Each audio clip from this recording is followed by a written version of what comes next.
आपण ऐकलं. आता प्रतीक्षा आहे त्या मुख्य वक्त्यांना ऐकायची, पण त्यांच्याबद्दल थोडंसं, तेही अगदी अल्पसं परिचय. खरं तर पुणे तिथं काय उणे असं म्हटलं जातोय आणि थेट पुण्यातून आज आपल्या सर्व विद्यार्थ्यांसोबत संवाद साधण्यासाठी आलेले अच्युतजी गोडबोले यांचं जोरदार टाळ्यांच्या गर्जनात आपण स्वागत करूया. शाळांत परीक्षेत आपल्या विद्यापीठामध्ये प्रथम क्रमांकानं उत्तीर्ण होऊन राज्यात टॉप 15 मध्ये खरं तर ज्यांचं नामांकन झालं, IIT मुंबईचे केमिकल इंजिनियर 1972 पूर्ण केलं. सॉफ्टवेअर क्षेत्रात भारत, इंग्लंड, अमेरिका येथे 32 वर्षाचा प्रचंड अनुभव आणि त्यातील 23 वर्ष हजारो सॉफ्टवेअर इंजिनियर्स असलेल्या जगतमान्य आंतरराष्ट्रीय कंपन्यांमध्ये MD CEO अशा सर्वोच्च पदाचा ज्यांना अनुभव आहे. तदनंतर आतापर्यंत 54हून अधिक पुस्तकं ज्यांच्या लेखणीतून साकारलेली आहेत.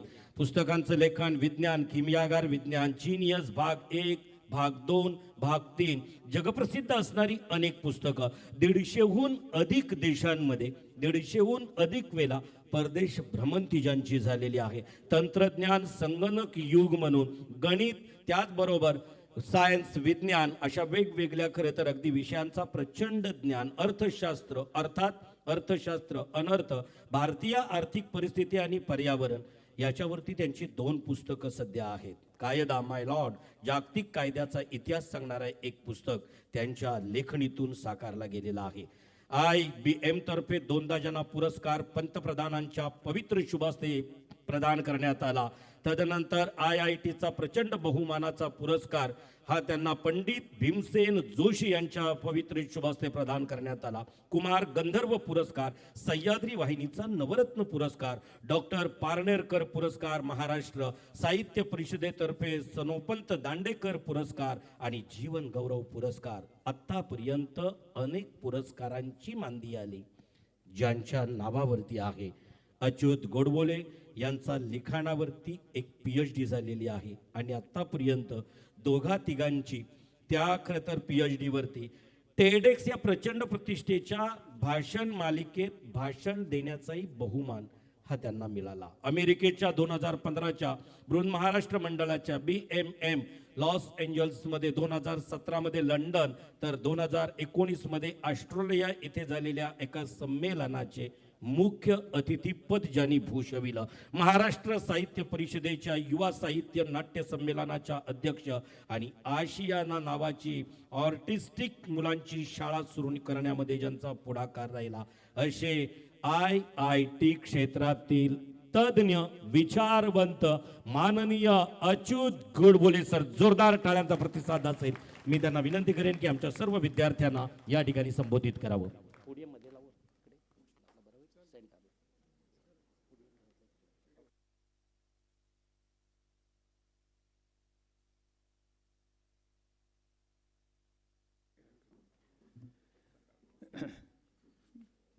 नमस्कार. माननीय व्यासपीठ, मला इथे बोलायला संधी दिली त्याबद्दल मी पहिल्यांदा आभार मानतो. आजचा विषय जो आहे तो आर्टिफिशियल इंटेलिजन्स हा विषय आहे आणि तो विषय अतिशय महत्त्वाचा आहे. तुम्ही रोज बातम्या वाचत असाल की अमुक अमुक कंपनीने इतक्या नोकऱ्या कमी केल्या आहेत, की या कंपनीने नवीन काहीतरी प्रॉडक्ट काढला, क्लॉडने अमुक केलं, क्लॉडने एक मध्ये मॉडेल काढलं, ते मॉडेलमुळे जगातले अनेक शेअर्स ताबडतोब पडले. म्हणजे थोडक्यात म्हणजे तो आर्टिफिशियल इंटेलिजन्स हा एक धुमाकूळ घालणारा प्रकार आहे.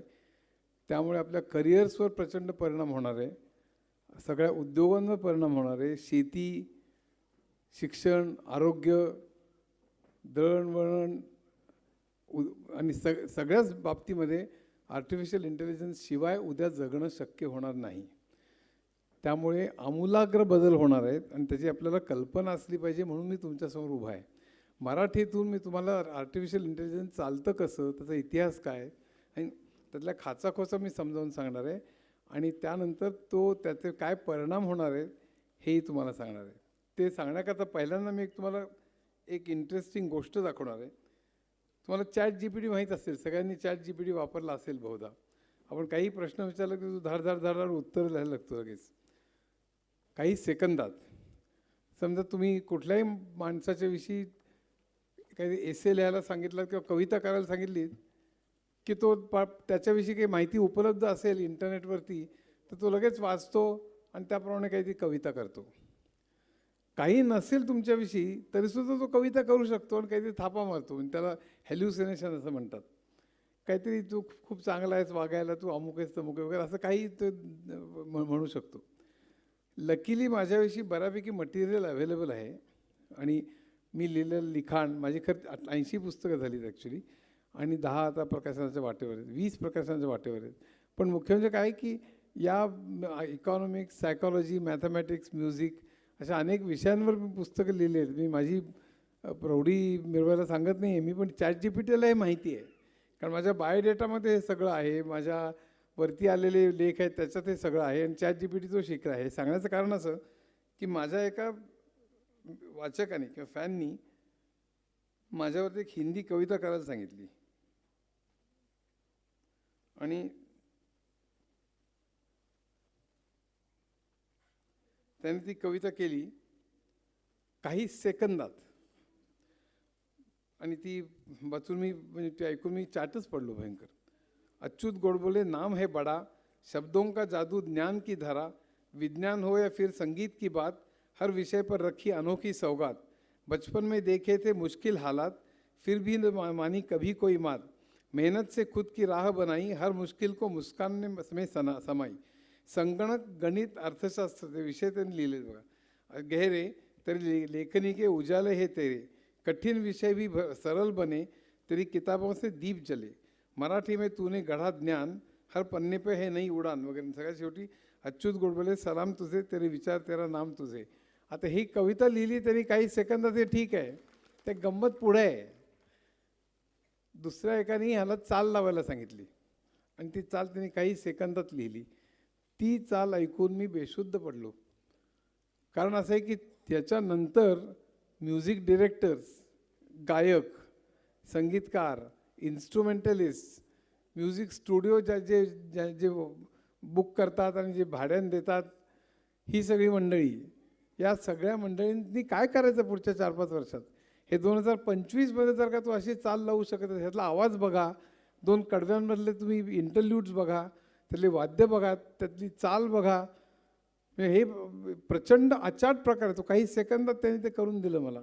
आणि ते ऐकल्यानंतर मी म्हटलं की उद्या हे म्युझिक इंडस्ट्रीचं होणार असेल, तसं सिनेमाचं होईल, तसं नाटकांचं होईल, तसं स्क्रिप्ट रायटिंगचं होईल, तसं ॲक्टर्सचं होईल. मी त्याच्याविषयी बोलीन आणि सगळ्या क्षेत्रामध्ये किती धुमाकूळ घालणार आहे हे माझ्या लक्षात आलं. मी तुम्हाला ते ऐकवतो.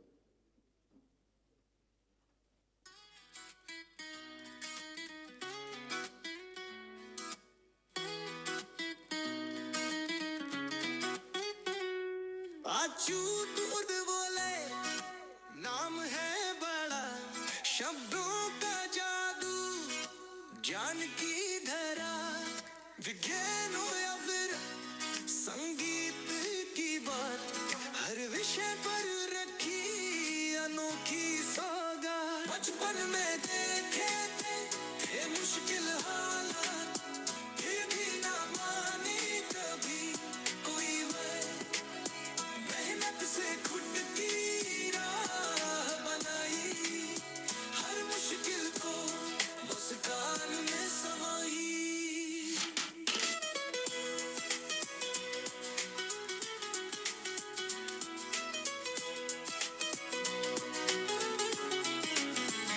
संगीत अर्थशास्त्र गहरे, तेरी लेखनी के उजाले है तेरे, कठिन विषय भी सरल बने, तेरी किताबों से दीप जले, मराठी में तूने जढ़ा ज्ञान, हर पन्ने में है नई उड़ान, तूने जो बोए वो बीज उगे, हर पीढ़ी तेरे विचारों से जुड़े, समाज की चिंता हर दर्द समझा, शब्दों से दुनिया का नजरिया बदला, तेरी विरासत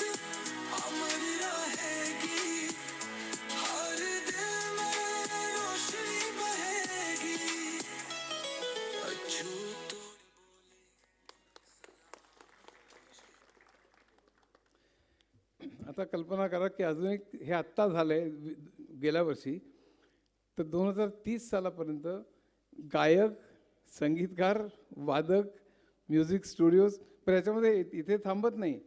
मी त्याला सांगितलं की ही मला चाल आवडली नाही, मग आणखीन 2-3 चाली करून देतो, ताबडतोब काही सेकंदात 2-3 चाली करून देतो. त्याला सांगितलं की नाही हेच गाणं मला मोहम्मद रफीच्या आवाजात गाऊन दाखवतो, तो मोहम्मद रफीच्या आवाजात तो गाऊन दाखवतो. हे मला लता मंगेशकरच्या आवाजात पाहिजे म्हणलं, लता मंगेशकरच्या आवाजात तो गाऊन दाखवतो. एक लक्षात ठेवा, आर्टिफिशियल इंटेलिजन्स म्हणजे पॅटर्न रेकग्नाईज करणं. कुठल्याही गोष्टीमध्ये पॅटर्न काय आहे, काहीतरी सुसंगत जी गोष्ट आहे ती काय आहे, हे म्हणजे 1, 3, 5, 7 पुढचा आकडा कुठला. आपण नेहमी ॲप्टिट्यूड टेस्टमध्ये प्रश्न विचारतात, ते 1, 3, 5, 7 पुढचा आकडा 9 आहे, कारण सगळे विषम संख्या आहेत आणि प्रत्येकामध्ये 2चा फरक आहे. तर हा पॅटर्न ओळखणं म्हणजे बुद्धी आर्टिफिशियल इंटेलिजन्सच्या दृष्टीने. खरं म्हणजे बुद्धीचे अनेक प्रकार आहेत, 8 प्रकार आहेत. गार्डनर नावाच्या अमेरिकन सायकॉलॉजिस्टने सांगितलेलं आहे. आत्ता जसं सांगितलं त्याप्रमाणे अनेक म्हणजे म्युझिकल इंटेलिजन्स असू शकतो, साहित्यातला असू शकतो, स्पॅशल म्हणजे स्पेसमधला असू शकतो, जो चित्रकार आणि आर्किटेक्टना गरज भासते. तसं लॉजिकल इंटेलिजन्स जो आहे, आत्ता मी सांगितलं त्याप्रमाणे 1, 3, 5, 7 किंवा ऑड मॅन आउट, म्हणजे अनेक चित्र दिलेले असतात आणि त्यातलं वेगळ्या तऱ्हेचं चित्र कुठलं आहे हे तुम्हाला शोधायचं असतं. हे सगळे ॲप्टिट्यूड टेस्टमध्ये प्रश्न येतात. म्हणजे आपण पॅटर्न त्याला ओळखता येतो की नाही बघत असतो, म्हणजेच त्याला बुद्धी आहे की नाही बघत असतो. ही एकाच तऱ्हेची बुद्धी आहे, पण त्याचा वापर AI मध्ये सगळ्यात जास्त केला जातो. आता यामध्ये हे जे आहे हे त्यांनी, उदाहरणार्थ मी त्याला सांगितलं की शंकर जयकिशन जशी चाल देत असे किंवा बप्पी लहरी जशी चाल देत असे किंवा R.D. बर्मन जसं देत असे, तशी चाल या गाण्याला लावून दे. तो तशी चाल लावून देतो. याचं कारण त्याने आत्तापर्यंत R.D. बर्मननी दिलेल्या शेकडो गाण्यांचा अभ्यास केलेला आहे. त्यात तो कुठली वाद्य वापरतो, त्यात कशा तऱ्हेने चाली लावतो, तो ड्युएट्स हे करतो का सोलो हे करतो, अशा तऱ्हेने सगळं तो स्टडी करून त्याप्रमाणे तो चाल लावू शकतो.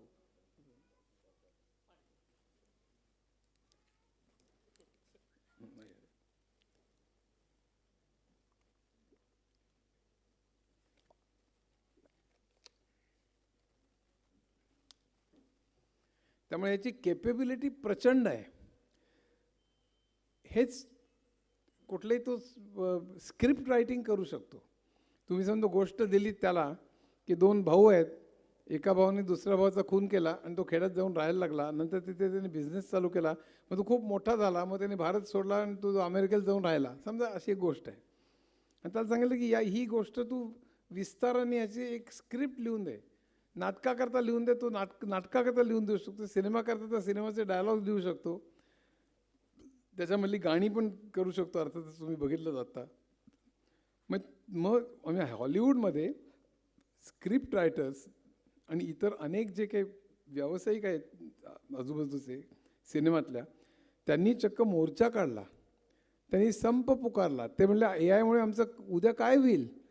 समजा AI वापरलं तर स्क्रिप्ट रायटर्सचीच गरज नाही, नुसती गोष्ट सांगायची, धार पूर्ण सिनेमाची गोष्ट तयार, नाटकाची गोष्ट तयार, सगळे डायलॉग्स तयार. त्यामुळे आम्ही करायचं काय.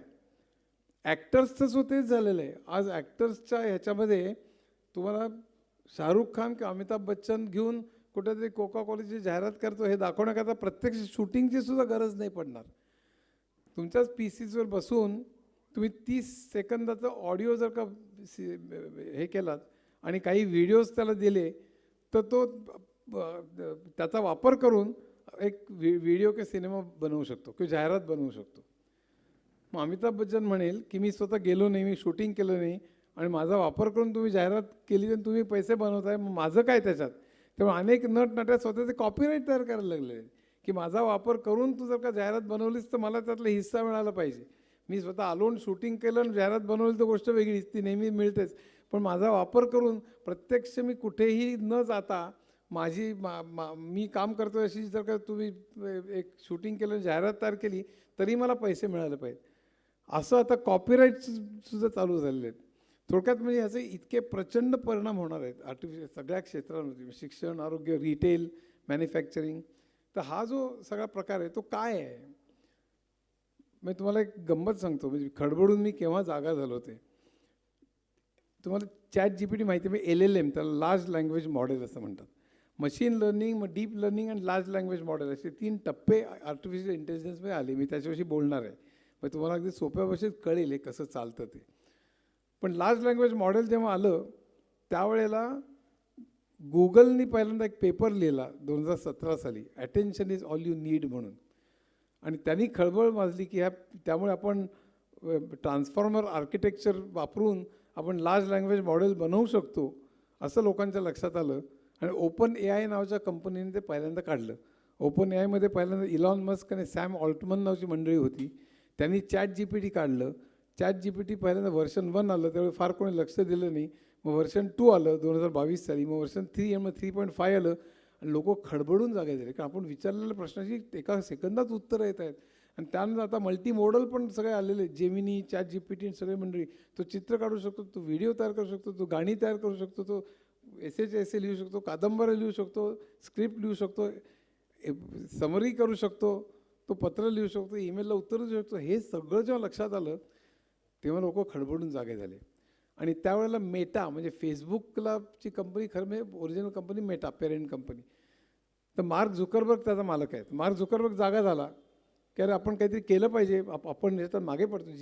जेमिनी, गुगल पुढे गेलेले, ओपन AI पुढे गेलेले, पण आपण मागे राहील. मग त्यांनी एक टीम गोळा करायला सुरुवात केली की आपण एक AIसाठी एक टीम गोळा करू आणि आपण AIची रिसर्च अँड लॅबोरेटरी काढून आपण पण वेगवेगळ्या प्रॉडक्ट्स काढूया म्हणून. पण माणसं कुठून आणायची? तर माणसं आणण्याकरता त्यांनी गुगल आणि ओपन AIमधल्या माणसांना आपल्याकडे वळवण्यासाठी प्रयत्न सुरू केले. त्यांनी फोन केला, एक मला वाटतं बन्सल का कोणतरी मनुष्य होता, त्याला फोन केला आणि त्याला सांगितलं की तू माझ्याकडे येऊन काम कर म्हणून. तर तो म्हटला नाही, मी आहे तिथे ठीक आहे, मला सगळं चांगलं चाललं आहे, मला तिथे कामात मजा पण येते. शेवटी बऱ्याच वेळा वाटाघाटी, घासाघी सगळं झालं आणि शेवटी मेटानी त्याला आपल्या बोर्डावर घेतलं, त्याला जॉईनिंग बोनस दिला. जॉईनिंग बोनस म्हणजे काय की तू इकडल्याऐवजी उठून इकडे ये आणि बस, त्या पुढे तुला पगार मिळतच राहील, तुला स्टॉक ऑप्शन मिळतील, तुला प्रॉफिट शेअरिंग मिळेल, तुला सगळं काय मिळेल, पण फक्त तू तिथे बसण्याच्याऐवजी इथे येऊन बस, त्याला जॉईनिंग बोनस म्हणतात. तो जॉईनिंग बोनस त्यांनी किती दिला असेल? तो जॉईनिंग बोनस त्यांनी बन्सलला $100 मिलियन म्हणजे आजच्या ह्याच्याप्रमाणे 950 कोटी रुपये फक्त जॉईनिंग बोनस दिला. त्यानंतर आणखीन एक मनुष्य होता, मॅट म्हणून, अमेरिकन मनुष्य होता. त्याच्याही बरोबर वाटतो, त्याचा एक स्वतःचा प्रॉडक्ट होता, त्यालाही झकरबर्ग घ्यायला निघाला. आणि तो हो नाही करता करता त्याने हुज्जत खूपच घातली. शेवटी त्याला $2500 म्हणजे $25 मिलियन त्याला देऊन आणलं त्यांनी. म्हणजे 2350 कोटी रुपये, 2350 कोटी रुपये त्याला बँकेत ट्रान्सफर झाले. म्हटलं तो त्या खुर्चीवरून बसून उठून या खुर्चीवरून बसला. हे असं काय चाललं आहे वेड्यासारखं? हे किती प्रचंड मोठा पैसा त्यात इन्व्हॉल्ड आहे. नाही एवढे लोक वेड्यासारखे मागे का लागलेले आहेत? आणि त्याचं कारण AI हा सगळ्या क्षेत्रांवरती इतका प्रचंड परिणाम करणार आहे. अनेक लोकांचे जॉब जातील, अनेक नवीन तयार होतील. हे सगळं बघून मी वयाच्या 73व्या वर्षी आर्टिफिशियल इंटेलिजन्स, इंडस्ट्री 4.0 आणि इतर डेटा सायन्स वगैरे गोष्टी चक्क शिकलो आणि त्याच्यावरती पुस्तकं लिहिली. त्याला फक्त 2च आणलेली आहेत, खूप कमी प्रती आहेत तिथे मराठीमधले. 9वीतल्या मुलालाही कळतील अशी लिहिलेली आहेत. AI आणि इंडस्ट्री 4.0 जे सगळ्यात महत्त्वाचे विषय आहेत आज, की ज्याची माहिती प्रत्येकाला असलीच पाहिजे अशी. आणि काही पुस्तिका पण मी आणलेल्या आहेत, AI आणि करिअर्स म्हणून. AIतले कुठले जॉब जातील आणि कुठले जॉब राहतील, त्या पुस्तिका आहेत लहान लहान, इंग्लिशमध्ये आणि मराठीमध्ये. जरूर वाचा. पण मुख्य म्हणजे 73व्या वर्षी मला लक्षात आलं की हे काहीतरी भयानक काहीतरी होतं आहे. आपण आत्तापर्यंत इन्फॉर्मेशन टेक्नॉलॉजीमध्ये वर्ष काढली, कंपन्या चालवल्या, जगभर सॉफ्टवेअर इंजिनियर्सच्या कंपन्या चालवल्या, सगळं ठीक आहे. पण AI हा आणखीन भलताच वेगळा ॲनिमल आहे. AIमुळे धुमाकूळ माजणार लक्षात आलं, म्हणून मी पूर्ण शिकून घेतलं आणि सोप्या भाषेत लोकांना कळावं म्हणून मी पुस्तकं लिहिली. आता हे AI काय प्रकरण आहे, हे केव्हा सुरू झालं? ते 1940 साली ॲलन ट्युरिंगनी पहिल्यांदा याची कल्पना मांडली होती.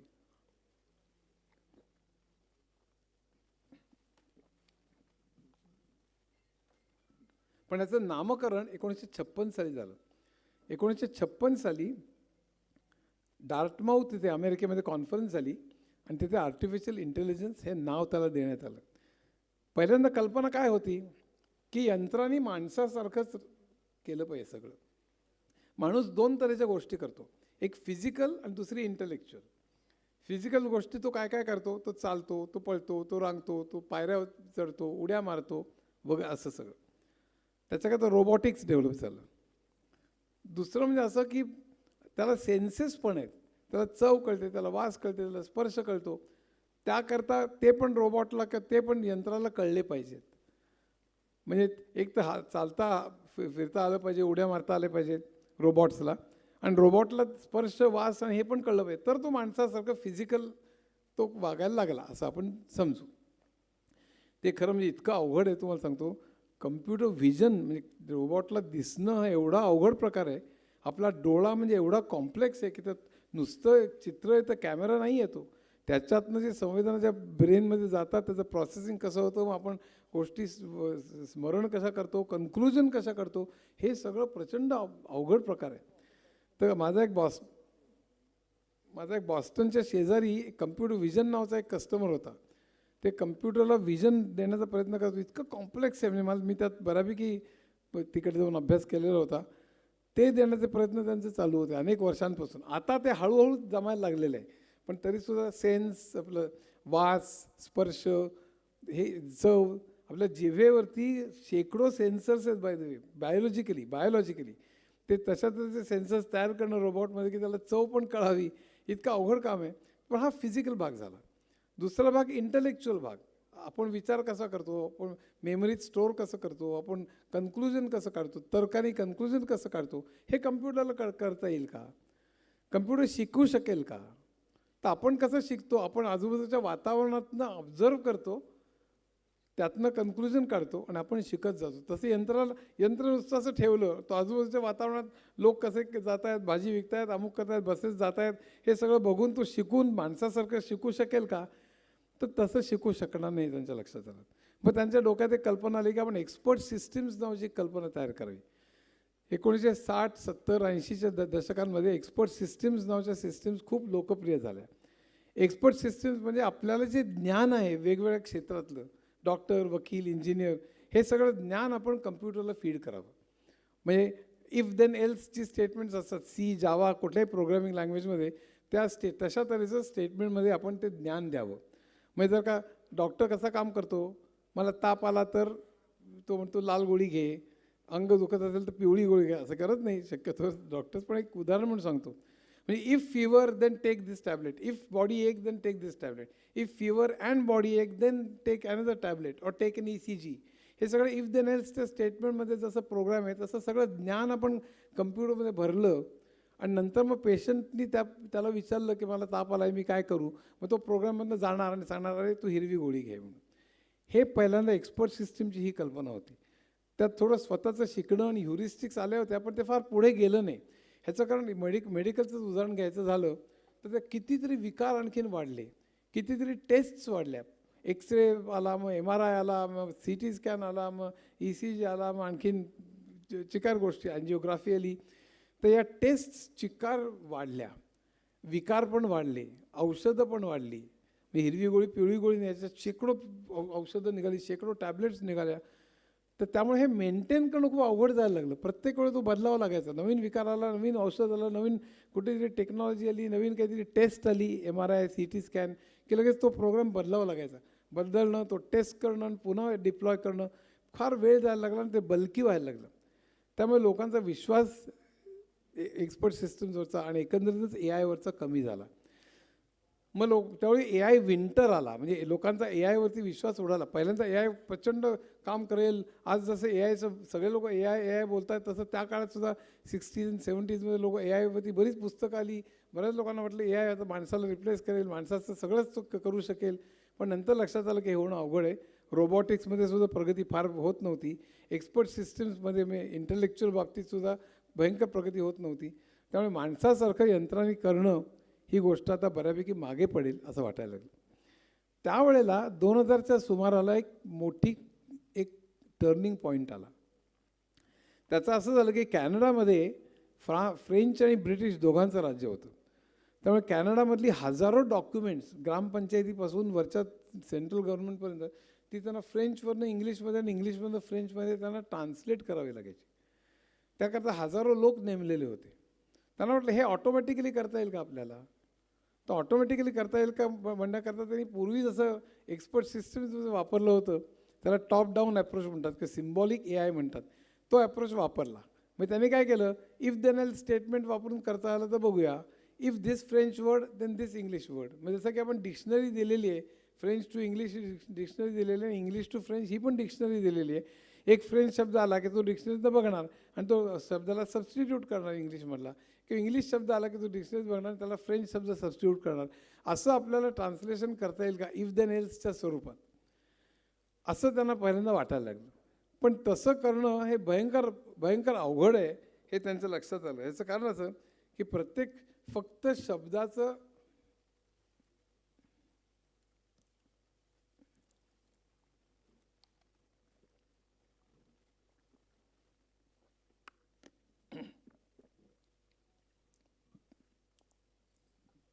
कारण फक्त शब्दाला शब्द असं ट्रान्सलेशन होऊ शकत नाही. त्या ठिकाणी किती त्या शब्दाचा कॉन्टेक्स्ट काय आहे हे खूप महत्त्वाचं असतं. तुम्हाला एक त्याच्याकरता उदाहरण सांगतो. आपल्या मराठीमध्ये म्हणजे उदाहरण बँक हा शब्द घेतला तुम्ही, बँक, तर बँक ही पैसे ठेवतो ही बँक आहे का बँक म्हणजे नदीचा किनारा आहे. ॲपल हा शब्द घेतला तर ॲपल म्हणजे फ्रूट आहे की ॲपल म्हणजे कंपनी आहे आपल्याला माहीत नाही. त्यामुळे प्रत्यक्ष कॉन्टेक्स्ट बघितल्याशिवाय आपल्याला त्याचा शब्दाचं नुसतं आपण रिप्लेस केला एका शब्दाला तर तसं होणार नाही, त्यांच्या लक्षात आलं. तुम्हाला त्याकरता एक उदाहरण सांगतो. लागली हा जो शब्द आहे मराठीमध्ये, बाजूच्या गावात एक चित्रपट लागला होता. तो बघून परत येताना वाटेत मित्राचा बंगला लागला. त्याचा मुलगा माझ्या ऑफिसमध्ये नुकताच लागला होता. बंगल्यात शिरताना कमी उंचीमुळे दरवाजा डोक्याला लागला. घरचे जेवायचा आग्रह करू लागले. मला जेवणात गोड लागतं हे माहीत असल्याने गोड केलं होतं. भात थोडा लागला होता पण जेवण छान होतं. जेवणानंतर मला सुपारी दिली, ती नेमकी मला लागली. पाहुण्यांना आपल्यामुळे त्रास झाला ही गोष्ट घरच्यांना फार लागली. निघताना बस फलाटाला लागलीच होती, ती लागलीच पकडली. पण भरल्या पोटी आडवळणांनी मला बस लागली.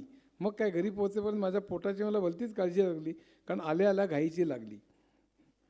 थोडक्यात माझी अगदी वाट लागली, घरची मंडळी हसायला लागली.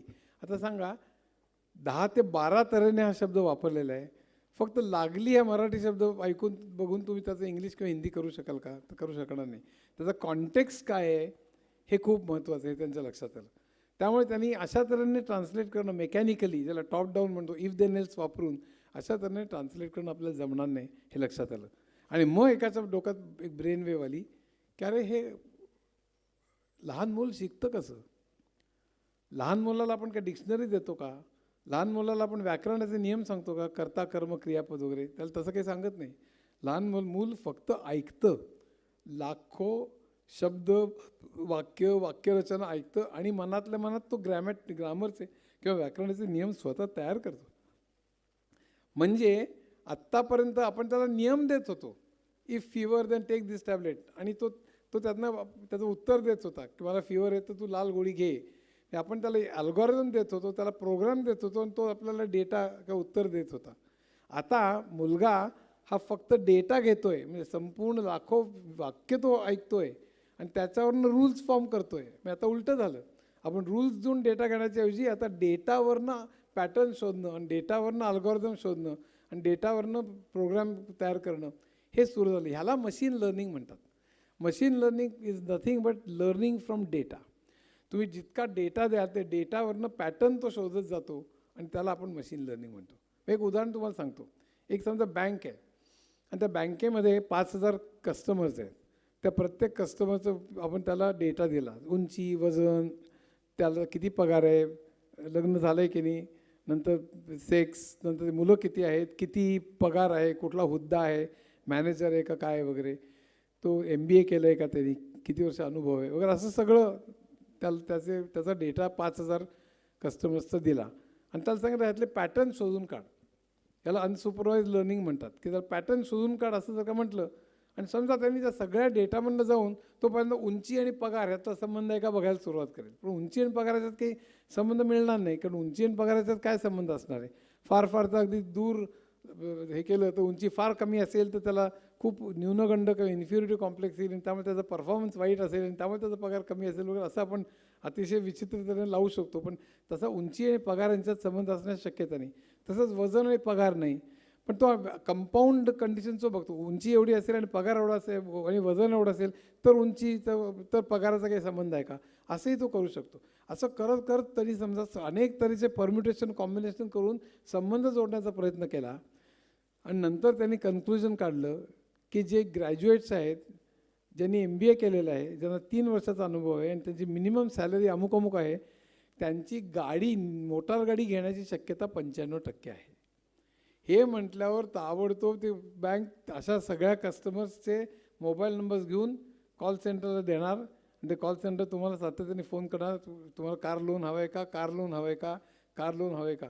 म्हणजे 5,000 लोकांना फोन करण्याच्या ऐवजी 500 लोकांना फोन केलं तर जास्त चांगलं, कारण ते हिट रेशो जास्त चांगला येतो, कारण जी माणसं लोन घेण्याची शक्यता जास्त आहे.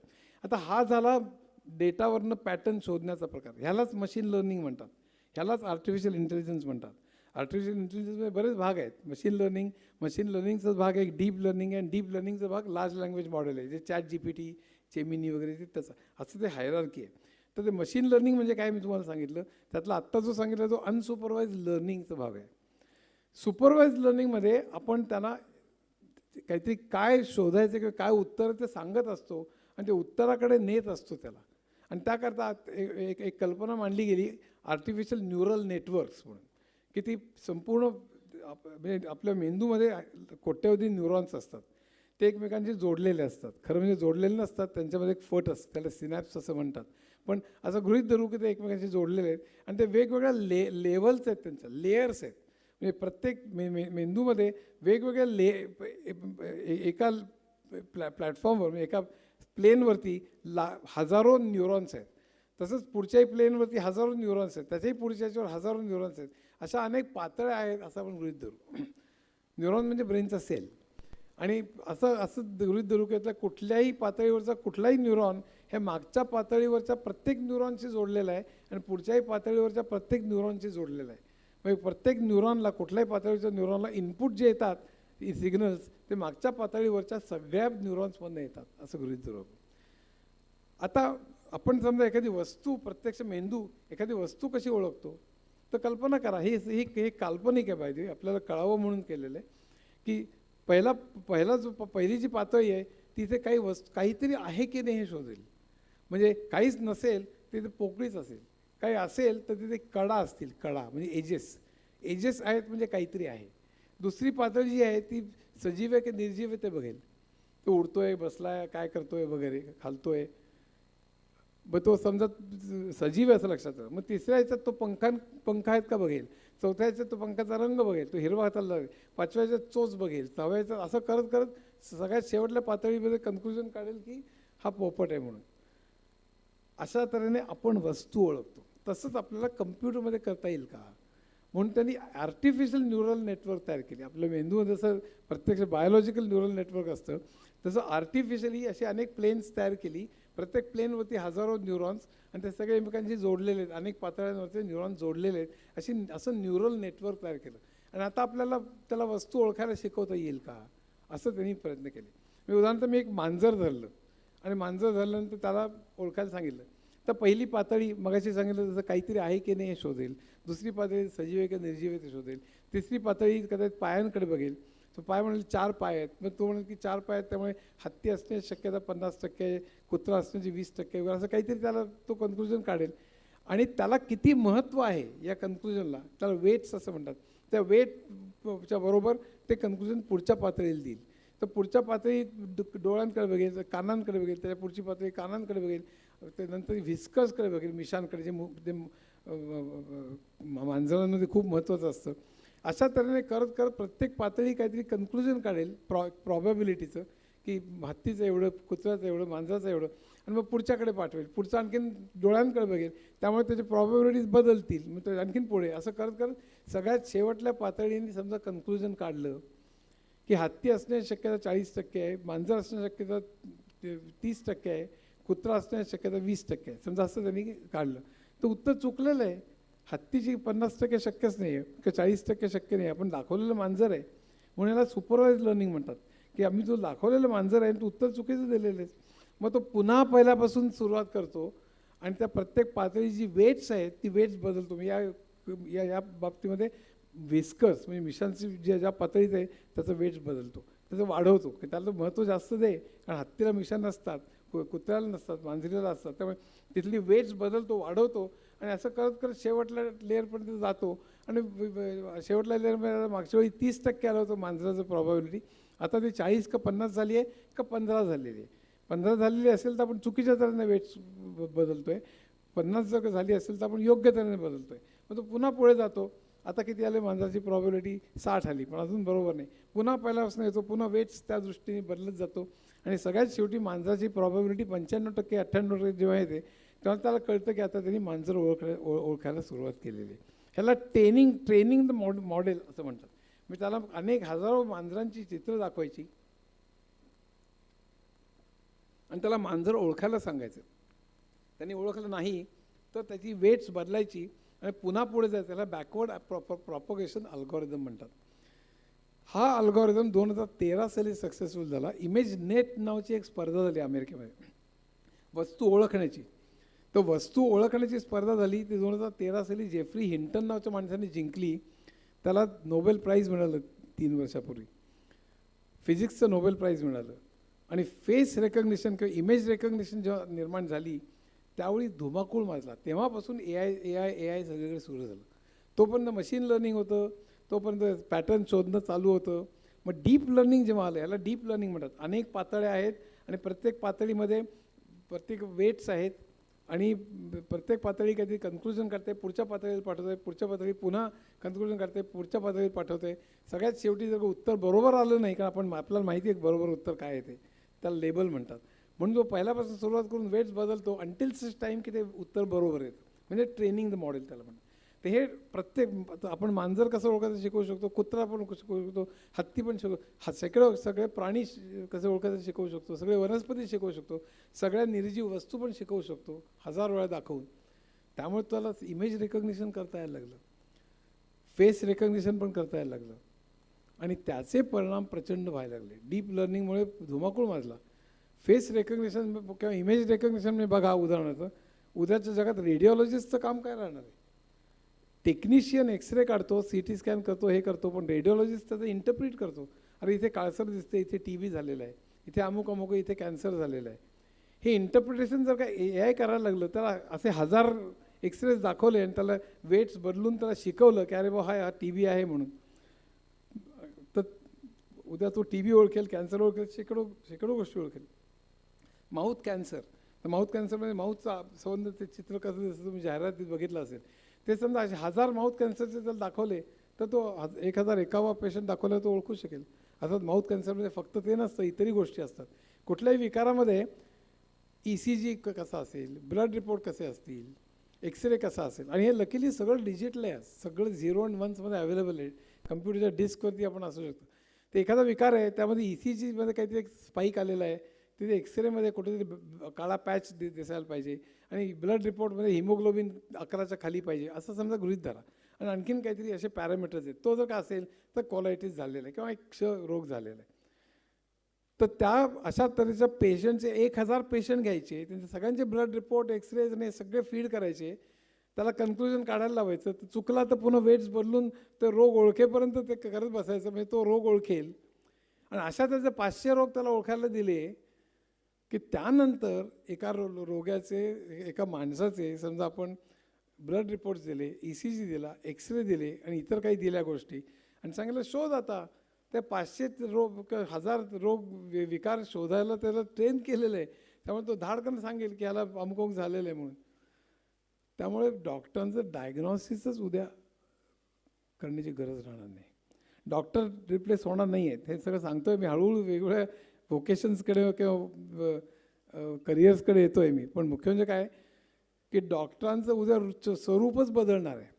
आर्टिफिशियल इंटेलिजन्सची मदत डॉक्टर्सनी जर का घेतली नाही तर ते डॉक्टर्स प्रचंड तग धरू शकणार नाहीत.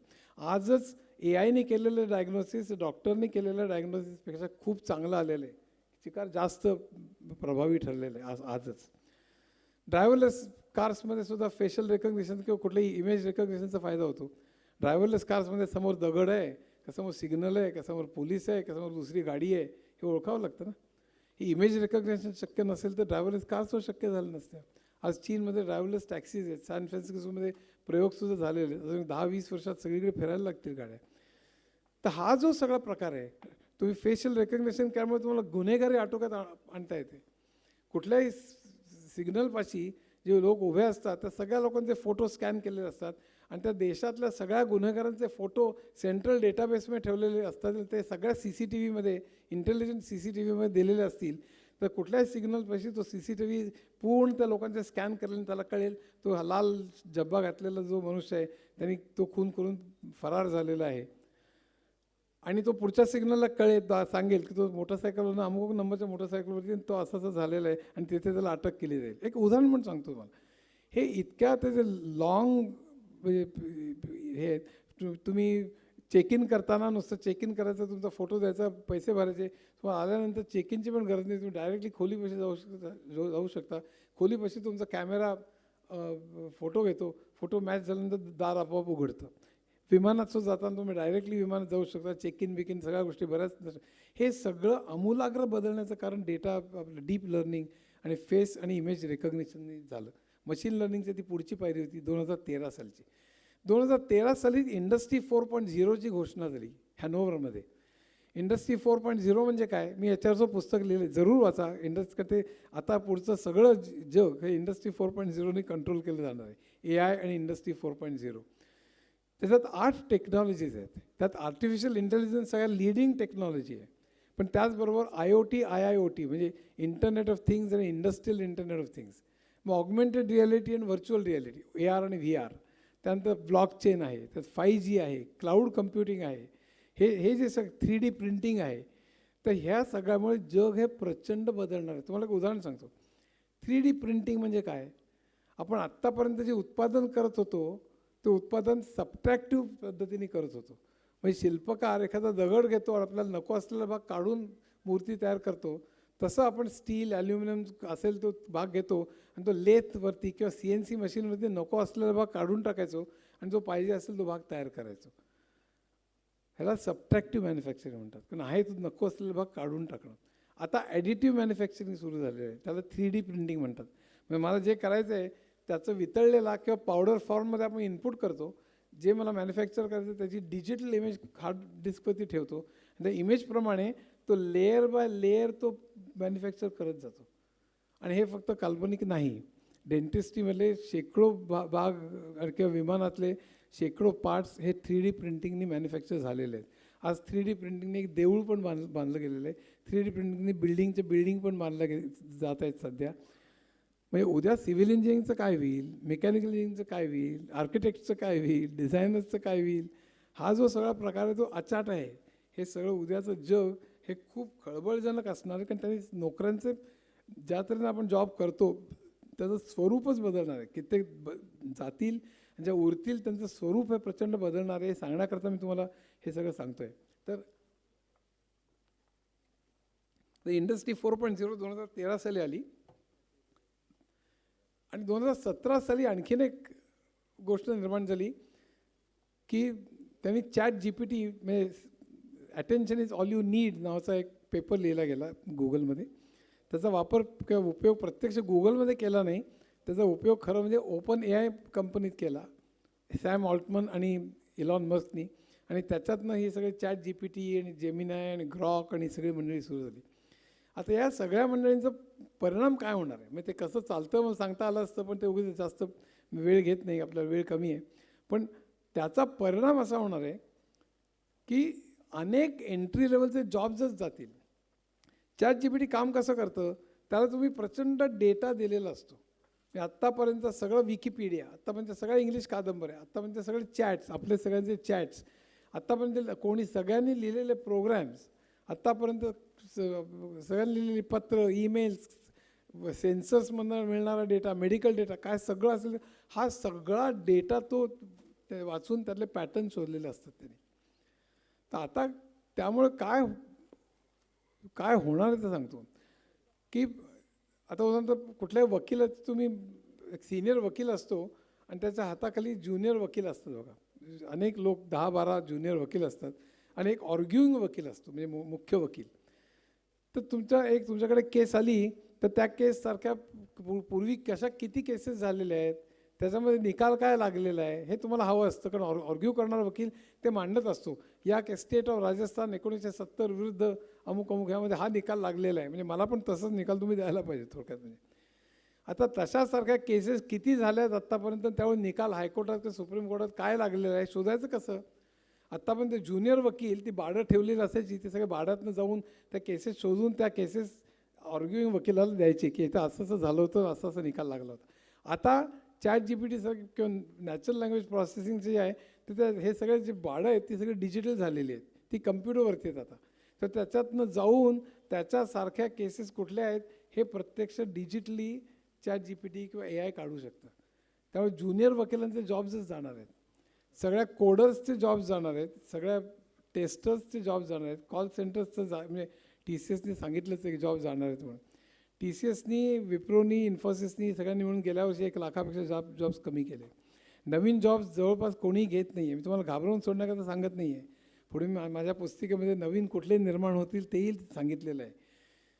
आणि या सगळ्याचा परिणाम जो होणार आहे तो खूप विचित्र होणार आहे.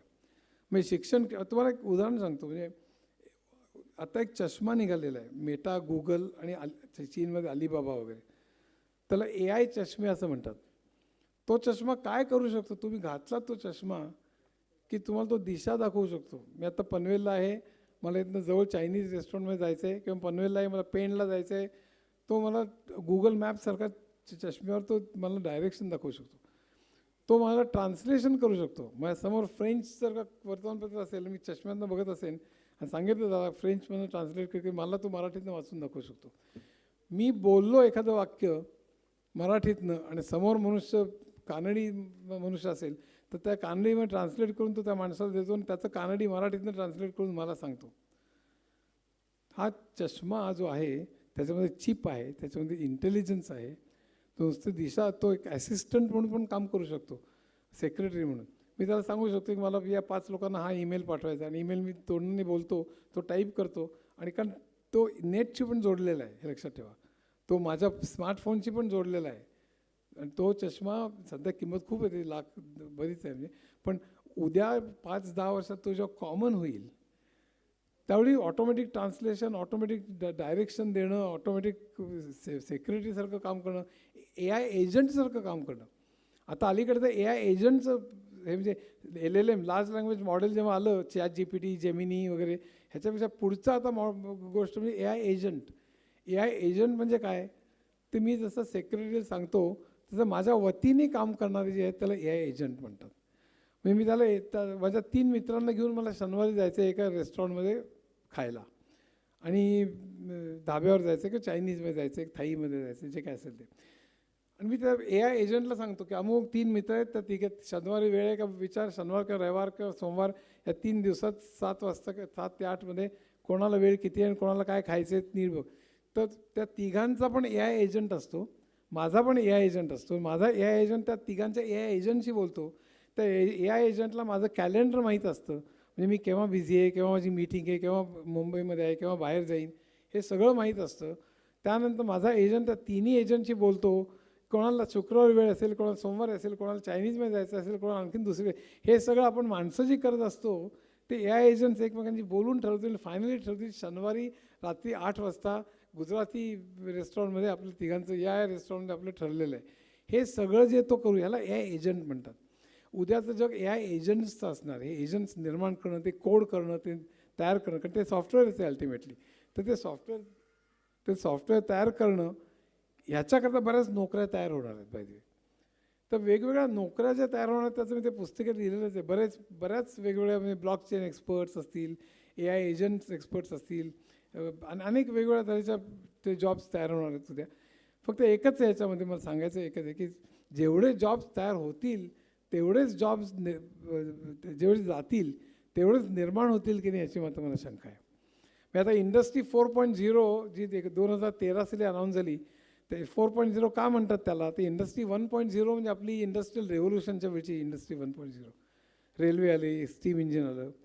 इंडस्ट्री 2.0 म्हणजे 1920च्या सुमाराला वीज आली होती, वीज आली होती आणि कंटिन्युअस मॅन्युफॅक्चरिंग चालू झालं होतं. चार्ली चॅपलिनचं मॉडर्न टाईम्स सिनेमा तुम्हाला आठवत असेल. 1960 साली इंडस्ट्री 3.0 आली. त्यावेळी चिप आली, कम्प्युटर्स आले आणि त्यात अनेक दशकात ती राहिली. म्हणजे 1960ची जी काही इंडस्ट्री 3.0 होती त्याला 1960चं दशक हे मेनफ्रेम्सचं होतं, 70 हे मिनी कम्प्युटर्सचं होतं, 80 हे पर्सनल कम्प्युटर्सचं होतं, 90s हे इंटरनेटचं होतं, 2000 ऑनवर्ड्स हे मोबाईल कम्प्युटिंगचं होतं आणि 2013मध्ये इंडस्ट्री 4.0ची रचना झाली. तर लोकांचं आर्ग्युमेंट काय होतं की इंडस्ट्री 1.0च्या वेळी म्हणजे इंडस्ट्रियल रेव्होल्युशनच्या वेळी जेवढे जॉब्स गेले ते यंत्रामुळे जात आहेत असं म्हणून लोकांनी यंत्र फोडायला सुरुवात केली. त्याला ल्युडाईट्स म्हणायचे. आपले यंत्रांमुळे जॉब गेलेले आहेत म्हणून. पण नंतर लक्षात आलं की जेवढे जॉब गेले तेवढेच निर्माण होत आहेत म्हणून त्यामुळे लुडाईट मुवमेंट ही थंडावली. इंडस्ट्री 2.0च्या वेळी असंच झालं. वीज आली, नंतर मोटार गाड्या निर्माण झाल्या. लोकांना वाटलं जेवढे जॉब जातील तेवढंच जॉब जातील तेवढे निर्माण होणार नाहीत म्हणून, पण तेवढेच निर्माण झाले आणि त्यामुळे ती पण चळवळ भयंकर वाढली नाही. इंडस्ट्री 3.0च्या वेळी असंच झालं आणि त्यामुळे लोकांना असं वाटतं की इंडस्ट्री 4.0च्या वेळी असंच होईल आणि जेवढे जॉब जातील तेवढेच निर्माण होतील. पण आर्टिफिशियल इंटेलिजन्स आणि इंडस्ट्री 4.0 ही एवढी वादळं आहेत आणि त्यातल्या टेक्नॉलॉजी नीट आपल्याला कळल्या पाहिजे की याच्यामुळे अनेक जॉब जातील. काहींच्या मते काही जाणार नाहीत, जेवढे जातील तेवढेच निर्माण होतील. काहींच्या मते 67% जॉब जातील. मला स्वतःला असं वाटतं 20 ते 25% जॉब जातील आणि उरलेल्यांचं नेचर हा प्रचंड वेगाने बदलेल. म्हणजे जसं ATM झाले बँकेमध्ये आणि टेलर क्लार्क्सचे जॉब्स गेले किंवा ॲनिमेशनचं सॉफ्टवेअर आलं आणि जे चित्रकार होते त्यांचे जॉब्स गेले. वर्ड प्रोसेसिंग आणि DTP आलं आणि टायपिस्टचे जॉब्स गेले. तर नवीन शिकावं लागलं, पण ते व्हायला बरीच वर्ष लागली. पण आता ते दर काही वर्षांनी होणार आहे. म्हणजे एका सोशिओलॉजिस्टच्या मते प्रत्येक माणसाला आणि तुम्हाला विशेषतः तरुणांना लक्षात ठेवा, प्रत्येकाला कमीत कमी 3 ते 4 वेळेला आपले जॉब बदलावे लागतील. जॉब बदलावे लागतील म्हणजे सिटी बँकमधनं स्टेट बँक ऑफ अमेरिका नव्हे किंवा विप्रोमधनं TCS नव्हे. जॉब बदलावे लागतील म्हणजे आपण जे करतो आहे ते विसरून नवं शिकावं लागेल. Unlearning and learning. कारण इतक्या वेगाने टेक्नॉलॉजी बदलते आहे की तुम्ही जे काम करत होतात ते काम आयुष्यभर टिकलं पुरलं. आता तुम्ही प्रमोशन तुम्ही मिळवत राहाल, गेलं काही वर्षांनी तुम्हाला दणका बसेल, तुम्हाला जुनं विसरून नवं शिकावं लागेल. तेव्हा तेच लोक यशस्वी होतील जे शिकतील. मी आता शेवटली 5 मिनटं फक्त या सगळ्या गोंधळात आपण टिकायचं कसं हे सांगेन. तसं बोलण्यासारखं खूप आहे. AI मध्ये म्हणजे इतके चित्रविचित्र प्रयोग चालू आहेत. आज चायनामध्ये एक हॉस्पिटल आहे, तिथे एकही डॉक्टर नाही, फक्त AI काम करतो. एक इंग्लंडमध्ये शाळा आहे, तिथे एकही शिक्षक नाही, फक्त AI शिकवतो, पेपर काढतो, पेपर तपासतो, सगळं AIच करतो. आज अनेक शेतं आहेत इंग्लंडमध्ये की जिथे शेतकरी शेतावर जातच नाही. डिजिटल ट्विन नावाची टेक्नॉलॉजी आहे. मग तो शेताचं सगळं जे आहे ते त्याचं एक सेन्सर्स लावून आणि त्याचे मोजमापणी करून आणि ते पाहणी करून एक त्याचं डिजिटल स्वरूप बनवतो की इथे हे जास्त काळी जमीन आहे, इथे अमुक आहे, इथे कोरडी आहे, इथे अमुक आहे वगैरे सगळं. आणि त्याप्रमाणे कुठे काय पेरावं, कुठे काय खतं द्यावीत, कुठे पाणी द्यायला लागेल, हे सगळं जो इथे बसून प्लॅन करतो त्याच्या जमिनीच्या आणि सेन्सर्सनी किंवा इतर सॅटेलाईट्सनी आणि स्वतः प्रत्यक्ष त्याच्या अनुभवावरनं त्याला जी माहिती मिळालेली आहे शेताची त्याच्यावरून तो प्लॅन करतो, इथे हे करू, इथे हे करू, इथे हे करू, इथे हे करू. आणि त्यानंतरचं सगळं ड्रोन्स आणि रोबोट्सच करतात. स्वतः त्याला शेतात जाऊन करावंच लागत नाही. स्वतः प्रत्यक्ष पीक आलं की ड्रोन्स ते पीक काढतात किंवा कापतात, सफरचंद असतील काही असेल, आणि नंतर ते बाजारात नेण्याकरता ट्रक्स असतात. सो उद्याचं शाळेमध्ये शिक्षणाच्या बाबतीत ते बदलणार आहे. हेल्थकेअरचं सांगितलं, डायग्नॉसिस आणि डॉक्टर्स आणि हे सगळं रोबोटिक सर्जरीज तो चालू होतील. उद्या रोबोट्समध्ये चिकार जास्त प्रगती जशी होईल तशी अनेक कामं रोबोट्स करायला लागतील.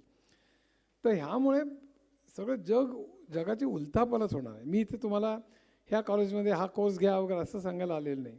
मला एकच सांगायचं आहे फक्त की आर्टिफिशियल इंटेलिजन्स आणि इंडस्ट्री 4.0चं बेसिक ज्ञान तुम्हाला असलंच पाहिजे. म्हणजे निदान त्याची मर्यादा काय आहेत आणि त्याच्या लिमिटेशन्स काय आहेत, त्यांच्या केपेबिलिटीज काय आहेत.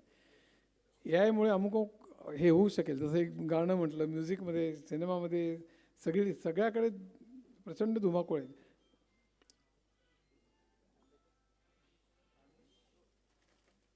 जाहिरातींमध्ये सगळीकडे प्रचंड फरक पडणार आहे. आता जर्नलिस्टमध्ये बघा तुम्ही, उदाहरणार्थ एक काय असतं की एक कोणीतरी रिपोर्टर असतो, जिथे घटना घडलेली असते तिथनं तो रिपोर्ट करतो, तिथनं फोटो पाठवतो. पण कुठल्याही times of India, Indian express, free press कुठेही गेला तर शेकडो मंडळी त्या ऑफिसमध्ये बसलेली असतात. ती काय करतात, ती न्यूज घेतात.